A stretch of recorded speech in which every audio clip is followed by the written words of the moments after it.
사람이 아무리 돈에 살고 돈에 죽는다고 하지만 그런 얘기는 다 남의 얘기라고만 생각했습니다. 그런데 어떻게 사람이 저렇게 돈 때문에 미쳐가고 짐승처럼 변해갈 수 있는지 저는 남편을 통해서 확실히 알게 되었습니다. 저는 죽어서도 다시 만나고 싶지 않은 짐승으로 변해버린 남편에 대해 얘기하려고 합니다. 남편을 처음 만난 건 제가 대학생 때입니다. 저는 레스토랑에서 서빙 아르바이트를 했고 남편은 그 레스토랑의 사장이었습니다. 그때 제 나이 23, 남편은 저보다 14살 많은 37이었습니다. 남편은 능력 있고 외모도 출중한 데다 직원은 물론 아르바이트생인 저까지 살뜰하게 챙겨줄 정도로 매너 좋은 사장님이었습니다. 고등학교 졸업하자마자 장사를 하기 시작해서 레스토랑 하나 커피숍 하나를 운영하고 있었죠. 제가 아르바이트를 했던 레스토랑은 예약하지 않으면 자리가 없을 정도로 찾는 손님들이 많았습니다. 그만큼 안정적으로 자리 잡은 레스토랑이었죠. 저는 점지만 능력 있는 사장님이 너무나 멋있어 보였고 나도 모르게 짝사랑하게 되었습니다. 세수만 하고 나가도 예쁠 나이에 한 남자를 짝사랑하고 있었으니 제 얼굴은 아마 빛나고 있었을 겁니다. 그런 제 모습이 사장님의 눈에도 들어갔고 어느 순간부턴가 사장님은 저의 짝사랑을 눈치챘죠. 나이 차이는 있었지만 우리는 서로 사랑하게 되었고 결혼까지 하게 되었죠. 모든 결혼 생활은 무난했습니다. 시골에서 농사 지으시는 시아버님은 시어머니를 먼저 보내셨지만 죽을 때까지 하나 있는 아들, 며느리한테 신세지고 싶지 않으시다며 다 연세가 있으신데도 몸을 움직여 농사를 짓는 성실한 분이셨고 손자가 태어나자 시어버님은 손자 앞으로 적금도 들어주셨습니다. 나중에 손자 장가갈 때 주실 거라고요. 그런데 결혼하고 8년 후 남편이 지인 보증을 서준 것이 터지면서 평온했던 우리 가정에 난리가 나기 시작했습니다. 잘 못된 보증으로 졸지에 빚더미에 올라앉은 남편은 레스토랑에 이어 커피숍도 정리해야 했고 그것으로도 모자라 우리가 살던 5억짜리 집도 헐값으로 경매에 넘어갔습니다. 드라마에서만 보던 빨간 딱지들이 우리 집 구석구석에 붙었고 우리는 정말 몸만 빠져나와 우리 가족은 월세 단칸방으로 옮겨야 했습니다. 모든 상황들이 최악이었고 너무 힘들었죠. 우리 생활은 완전히 바닥을 쳤습니다. 그런데도 갚아야 할 빚은 그때까지도 해결되지 않았습니다. 돈 때문에 너무 스트레스를 받았던 남편은 점점 성격이 변해가기 시작했고 절대 손대서는 안 될 도박에 손대기 시작했습니다. 갚아야 할 빚도 남아있는데 도박을 하는 족족 돈을 잃자 남편은 반미치광이처럼 눈빛도 표정도 달라지더라고요. 예전에 내가 알던 그 남편이 맞나 싶을 정도로 완전히 다른 사람이 돼 갔어요. 저는 도박에 빠진 남편을 데려오기 위해서 물어물어 도박장을 찾아가기도 하고 제발 도박에 손 떼고 다시 시작해보자고 울고불고 매달리기도 하고 이혼하겠다고 협박도 했지만 남편은 아무 얘기도 귀에 안 들어오는 것 같았습니다. 저를 볼 때마다 돈 가진 것 없어? 돈 있으면 좀 내놔봐. 내가 이 번에만 잘하면 지금까지 잃었던 게 다 찾을 수 있어. 미친 사람처럼 같은 말만 반복했죠. 제가 돈이 어디 있냐고 어떻게 나한테 돈을 달라고 하냐 너무 속상해서 울고불고 난리를 치면 온 집안을 뒤져서 생활비 하려고 남겨놓은 몇만 원까지 가져가고 그것도 모자라의 돼지저금통도 털어갔습니다. 무슨 돈 귀신이라도 붙은 사람처럼 보였습니다. 돈에 미친 사람이 돈을 우리 집에서만 털어갔겠습니까? 결국엔 농사 지으시는 시아버지까지 찾아가 돈 내놓으라고 난리를 치더라고요. 시아버지는 몇 날 며칠이고 난리를 치는 망나니 같은 아들 등사를 이기지 못해 농사 지으시는 땅도 다 내놓으셨고 시아버지가 손자 앞으로 들어놓은 적금까지 털어갔습니다. 시아버지의 한평생 모은 그 돈을 남편은 도박장으로 달려간 순간에 한 푼도 남김없이 다 날려버렸죠. 남편 때문에 시아버지는 몸져 누우셨고요. 저는 어떻게든 도박 중독 치료를 받게 하려고 했지만 그때마다 남편은 자기 길을 정신병자 취급한다면서 난리를 치며 너 지금 대학 나왔다고 내 앞에서 잘난 체 하는 거야? 어디서 나보고 이래라 저래라야 하며 손찌검을 하더라고요.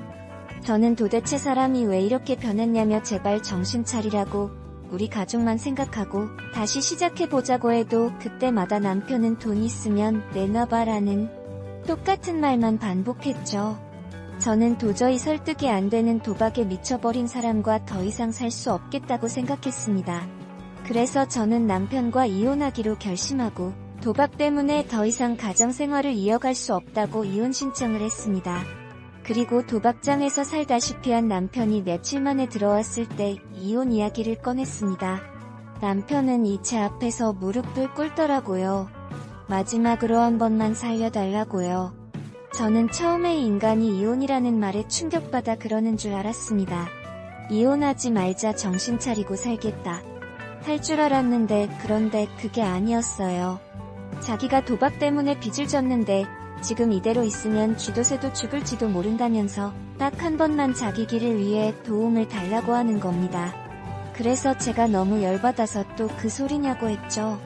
내가 무슨 수로 도움을 주냐, 내가 돈이 있냐, 집이 있냐, 내가 가진 건 네가 다 가지고 갔지 않냐고요. 그랬더니 남편이 한다는 말이 너는 아직 젊지 않냐라고 하더라고요. 그때까지만 해도 무슨 말인지 전혀 알아듣지 못하니까 미친 인간이 솔직히 얘기하겠다면서 얘기를 하는데 저는 정말 기절하는 줄 알았습니다. 자기한테 돈을 빌려줄 사람이 한 사람 있는데 그 사람하고 한 번만 잠자리를 해주면 도박장에서 빌린 돈을 그 사람한테 빌려서 다 갚을 수 있다고 하더라고요. 한마디로 보증 대신 마누라 몽둥이를 내놓고 돈을 빌리겠다는 거였습니다. 그리고는 밖에 서 있던 60이 조금 넘은 영감을 불러들였습니다. 저는 순간 머리가 어지럽고 구역질이 났습니다. 저는 제가 잘 못 들었나? 꿈을 꾸고 있나? 정신이 아득했죠.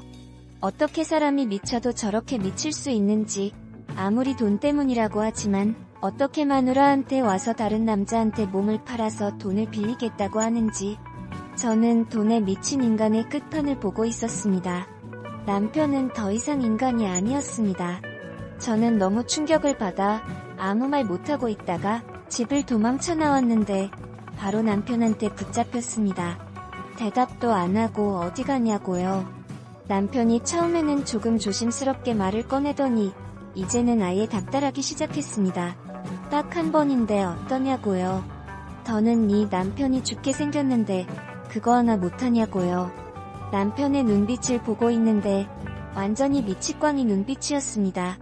이대로 버티다가는 남편 손에 내가 죽을지도 모른다는 생각이 들었습니다. 그래서 저는 정신을 차리고 침착하기로 했습니다. 내가 너무 갑작스러워서 그러니 생각할 시간을 달라고 했습니다. 하루만 생각해보겠다고요.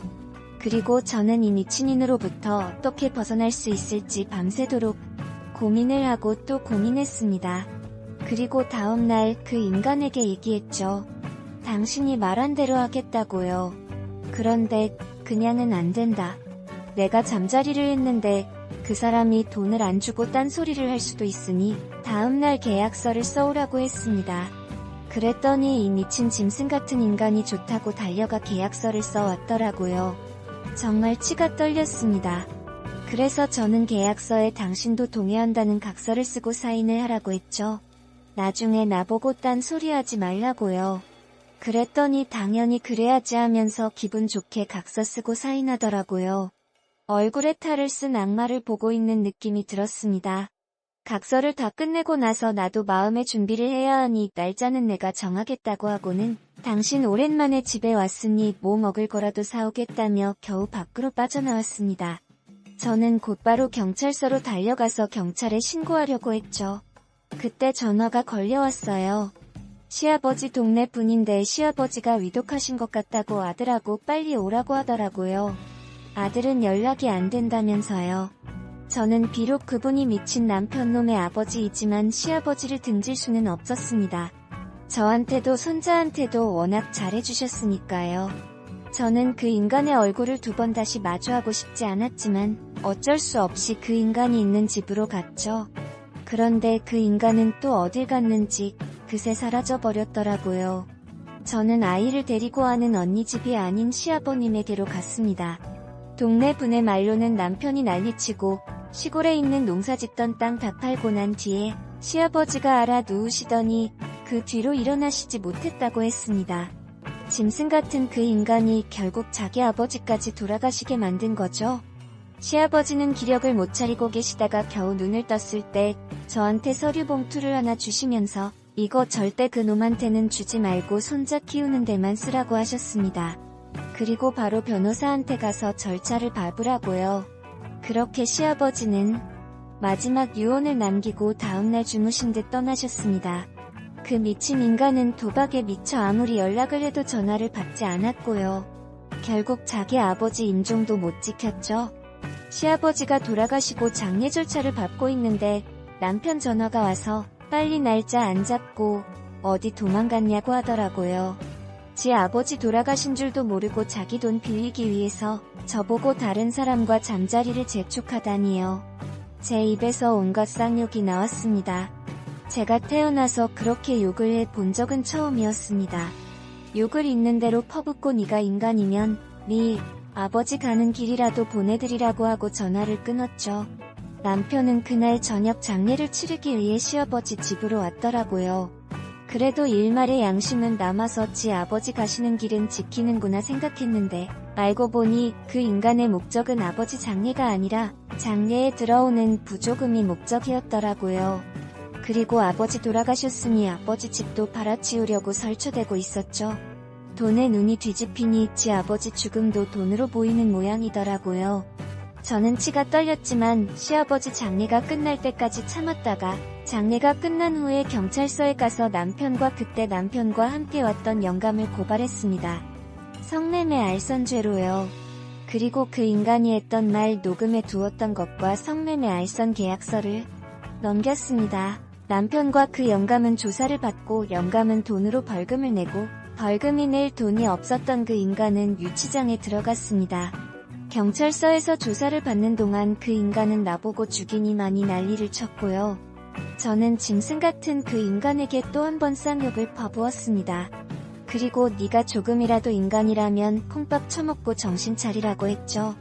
도박 무서운 줄 모르고 남의 돈 함부로 빌려서 도박한 죄값 하나도 빠짐없이 다 받으라고요. 그 인간은 눈이 뒤집혀서 난리도 아니더라고요. 저는 그러든지 말든지 시아버지가 주신 봉투를 들고 변호사를 찾아갔습니다. 그게 뭔지도 모르고 변호사와 봉투를 열어보는데 눈물이 쏟아졌습니다. 그 안에는 시아버지가 살던 집을 저와 손자 앞으로 양도한다는 서류와 시아버지가 오랫동안 들어놓은 사망보험금까지 저와 손자 명의로 돌려놓은 서류가 있었습니다. 도박에 빠진 아들한테 줘봐야 도박에 날릴 걸 뻔히 아셨던 시아버지가 미리 손을 써 놓으신 거죠. 저는 그 서류를 앞에 두고 얼마나 울었는지 모릅니다.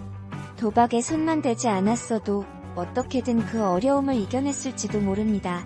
그런데 도박에 빠진 남편은 도저히 구제할 수 없는 인간이 되어 있었죠. 그 인간과는 충분한 이혼 사유로 이혼 처리가 되었고 아들도 그 인간의 성이 아닌 제 성으로 바꾸어 호적 정리를 했습니다. 그리고 저는 친정 부모님을 모시고 아들과 함께 소도시로 이사해 시아버지가 남겨주신 재산으로 자리 잡고 살아가고 있습니다.